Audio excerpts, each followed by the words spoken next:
আসসালামু আলাইকুম এভরিওয়ান। তো আজকে সকালে উঠে চলে আসছি, সাবিতের পরীক্ষা ছিল কোচিংয়ে, তো ওখানে চলে আসছি, যে পরীক্ষা দিচ্ছে আমার বাচ্চাটা।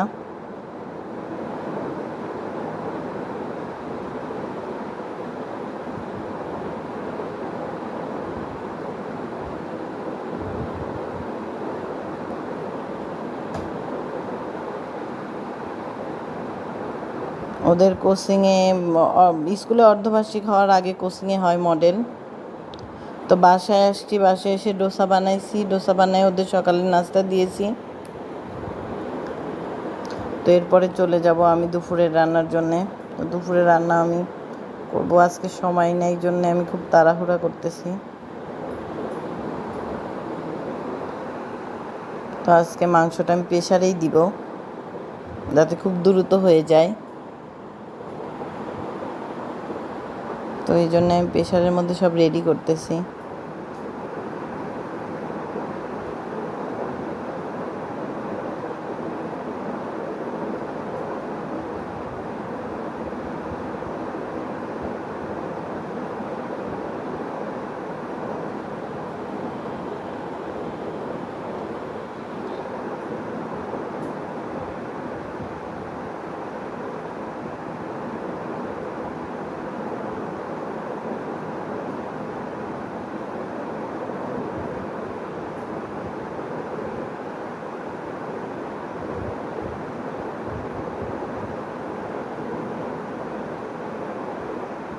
তো সব ধরনের মশলা দেওয়ার পরে আমি মাংসটাকে একটু ম্যারিনেট করে কিছুক্ষণ করে তারপরে আমি চুলায় দিয়ে দিব।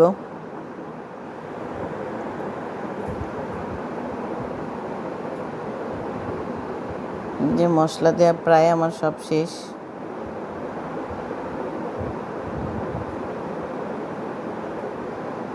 লাগে এই যে এখানে আমি সকালে ওদের নাস্তা দিয়েছিলাম, কিন্তু আমি খাই নাই। তো এখন আমি ওদের খাবার দুপুরের সময় আমি সকালের নাস্তা করতেছি। এই যে শ্যামনির খুব রাগ হয়ে গিয়েছে।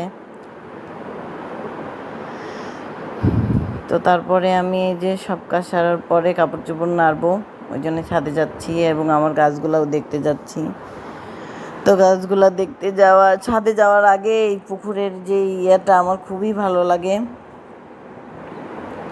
এই দৃশ্যটা যদি আরও সুন্দর হতে পারতো, কিন্তু পুকুরটার মালিক মারা গিয়েছে, যার জন্যে এখন এরকম হয়ে গিয়েছে। উনি থাকলে হয়তো এই দিকটা খুবই সুন্দর হতো, আরও অনেক সুন্দর হতো। তো ছাদে আসার পরে দেখি যে গাছগুলাকে দেখে আমার এত কষ্ট লাগে। এত শখের গাছগুলা, আমার পেয়ারা গাছটা খুবই দুর্বল হয়ে গিয়েছে রোদে। কি সুন্দর সুন্দর পাতা বের হয়েছিল, সবগুলা পুড়ে গেছে একদম রোদে। অনেকগুলা পেয়ারা আসছে মাশাল্লাহ, আরও ছোট ছোট ফুল আসছে, ওইগুলা নষ্ট হয়ে যাচ্ছে এত রোদে। সারা বাংলাদেশ, সারা দেশের মানুষ আল্লাহর কাছে বৃষ্টির জন্য কত নামাজ পড়তেছে। তো আল্লাহ বৃষ্টি দেন, আল্লাহ আল্লাহ। তো এরপরে আমি আরও গাছগুলা দেখাই আপনাদের। আমার ছাদের গাছগুলা সবগুলাই এরকম দুর্বল হয়ে গিয়েছে। বড়ই গাছটা দুর্বল হয়ে গিয়েছে, সবেদা গাছ দুর্বল হয়ে গিয়েছে।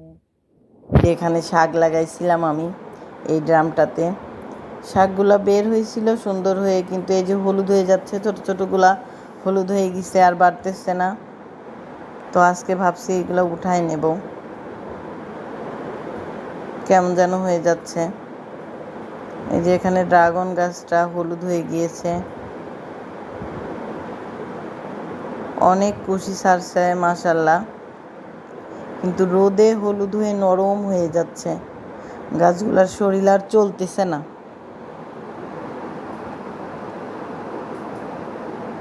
এগুলো উঠায় নেব। আমার লেবু গাছটাও অনেক দুর্বল হয়ে গেছে, পাতা পুড়ে পুড়ে ঝরে যাচ্ছে, এত পরিমাণ রোদ পড়তেছে। 6 তারিখ থেকে আবহাওয়াত্রায় বলছে যে বৃষ্টি হওয়ার সম্ভাবনা আছে সারা বাংলাদেশে। তো ইনশাল্লাহ আশা করা যায়। তো অনেক দিন পরে আমার বর বলল যে আজকে তোমাদের নিয়ে হাঁটতে বের হয়ে চলো। তো আমার বাসার পিছন সাইডটাতে এরকম মাঠের মতো আছে, এই দিক দিয়ে ওনার নানুর বাড়ি এলাকার ওইদিকে যাওয়া যায়। তো উনি কয়েক বছর ওইদিকে যান না, তো ওই দিকটাতে হাঁটতে বের হয়েছি আজকে আমরা।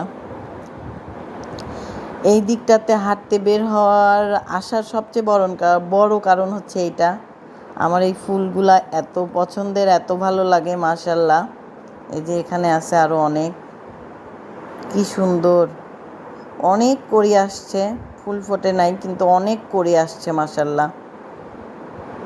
এই যে কড়িগুলা দেখতেছি আমি, ইচ্ছা করে সবগুলা উঠাই নিয়ে আমার বাসার ওখানে নিয়ে যাই, ছাদে একটা চারি বানায় এগুলো আমি চাষ করবো ইনশাল্লাহ সামনে।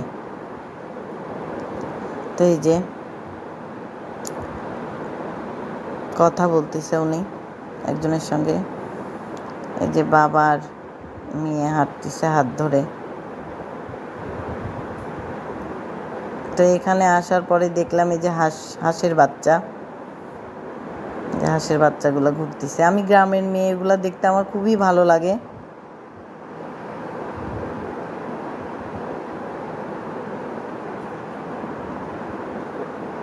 তো এই যে অনেকখানি চলে আসার পরে আমরা আবার ব্যাক করলাম বাসার দিকে।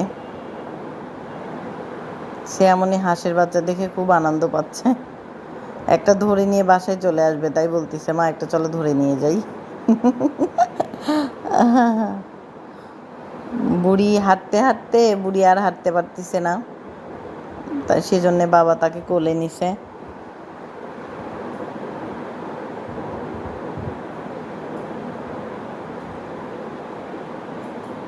এত কথা বলে এই টুনটুনি বুড়িটা, ওর মতো এত ভেবে ভেবে আমার ছেলেও কথা বলতে পারে না, ও যত কথা বলে।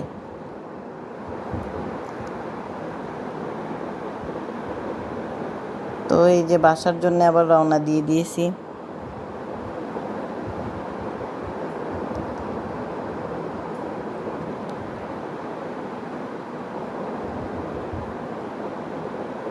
চলে যাচ্ছি, তা আবার একটু ভিডিও করলাম। মাশাল্লাহ দেখেন কি সুন্দর করে আসছে। আবার কয়েকদিন পরে যখন আসবো তখন ফুলগুলা ফুটে যাবে, দেখাবো আপনাদেরকে।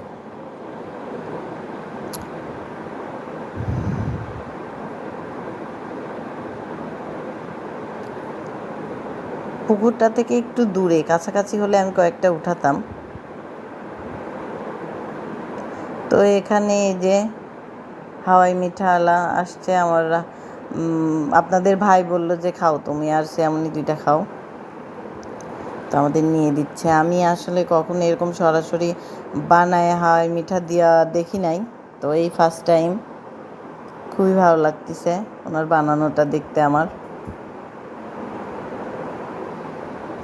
কিভাবে সরাসরি হাওয়াই মিঠা বানায় দেখি চলেন। এটা আমি নেটে দেখছি বাট সরাসরি দেখি নাই, আজকেই দেখবো।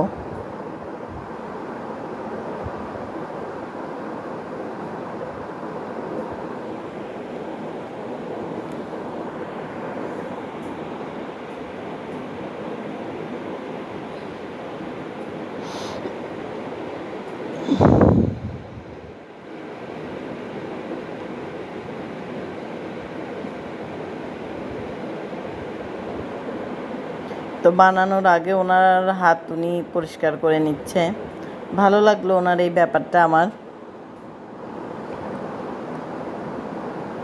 পরিষ্কার পরিচ্ছন্ন ইমানের অঙ্গ। তো এই যে এখন মেশিনটা উনি চালু করে দিবে।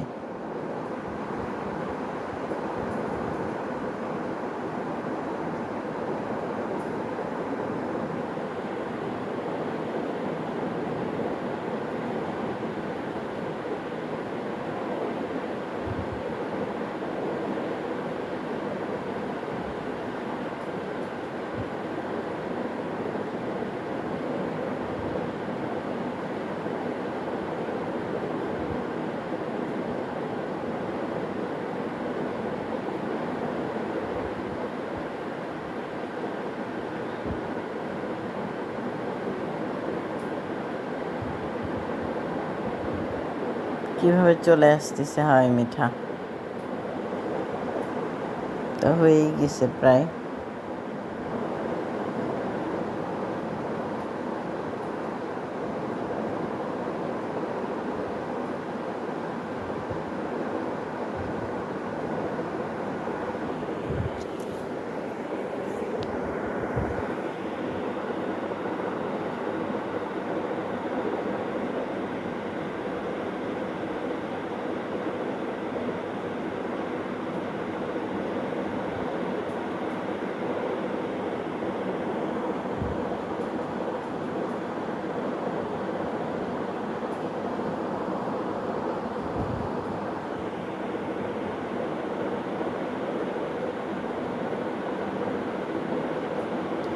এই যে শেষ 2টা বানানো।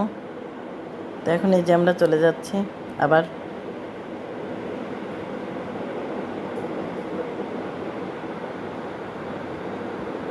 তো এখানে আমাদের বাড়ির পাশে যে মাঠটা, ওইখানে চলে আসছি। এই মাঠে এসে দেখি সবাই ঘুড়ি ওড়াচ্ছে। সাবিত বাবুও উড়াচ্ছে এখানে ঘুড়ি।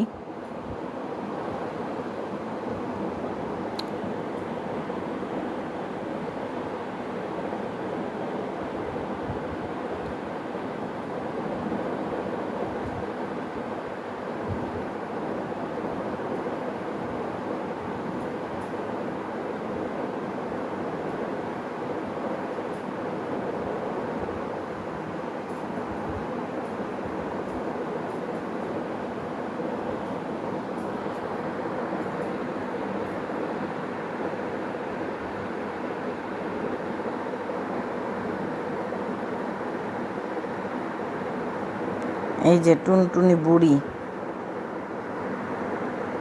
হাঁটতেছে, দেখেন বুড়ি। তো এইখানে এসে দেখি আমার ছেলে এই যে তার সাইকেলটা এখানে রেখে সে সামনে ঘুড়ি উড়াচ্ছে। ওই যে সে ঘুড়ি উড়াচ্ছে। তা এখন তার ঘুড়ি ওড়ানো দেখে তার বাবাও ঘুড়ি ওড়াবে, যে তার থেকে নিয়ে সে এখন উড়াবে।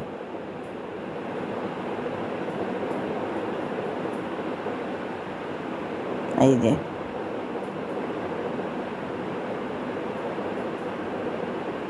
সে এখন ওই যে ঘুড়িতে কি করে না, প্যাচ প্যাচ দিয়ে কেটে দেয়, সেই প্যাচ দিল ওদের সঙ্গে।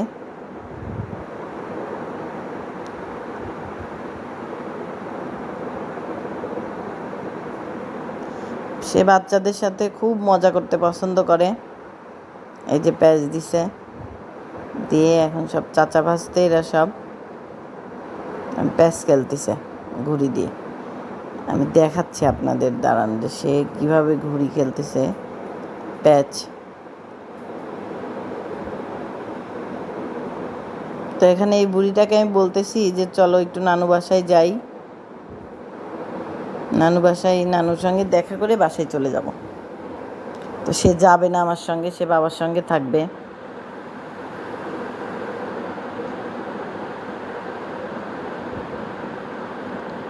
তো এই যে দেখুন কিভাবে ঘুড়ি 2টা আকাশে উঠতেছে। প্যাচ দিছে, হ্যাঁ প্যাচ দিছে, এখন একটা কেটে যাবে।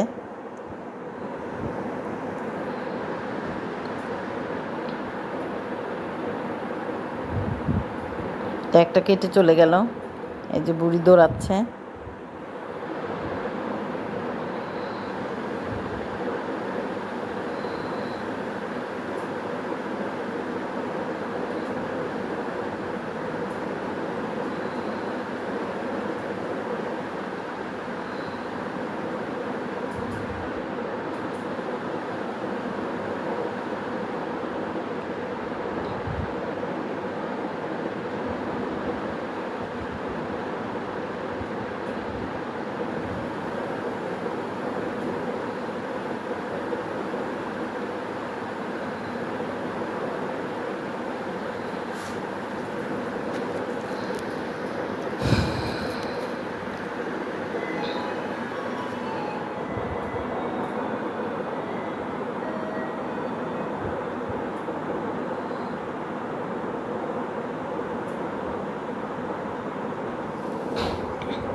তো আজকের ভিডিওটা এমনিতেই অনেক বড় হয়ে গিয়েছে। আপনারা আমাদের জন্য দোয়া করবেন। আমার ভিডিওটা ভালো লাগলে লাইক করবেন, শেয়ার করবেন, কমেন্ট করবেন এবং সাবস্ক্রাইব করবেন। প্লিজ সাবস্ক্রাইব করবেন। আপনারা সাবস্ক্রাইব করলে আমার ভালো লাগে ভিডিও করতে, নতুন নতুন ভিডিও দিতে আগ্রহ হয়। তো সবাই ভালো থাকবেন।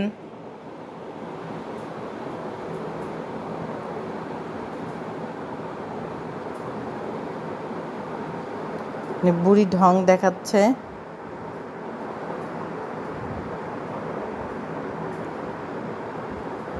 তো এই যে আম্মুদের ওখানে আসছিলাম একটু, আব্বু ছাদে আমার ভাইয়ের জন্য এগুলা বানাই দিচ্ছে। আমার ভাই এখানে খরগোশ করবে।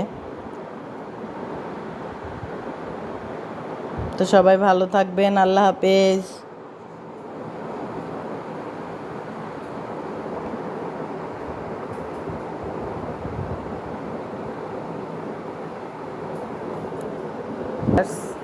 সে হচ্ছে ব্লগ বানাবে, তার ব্লগ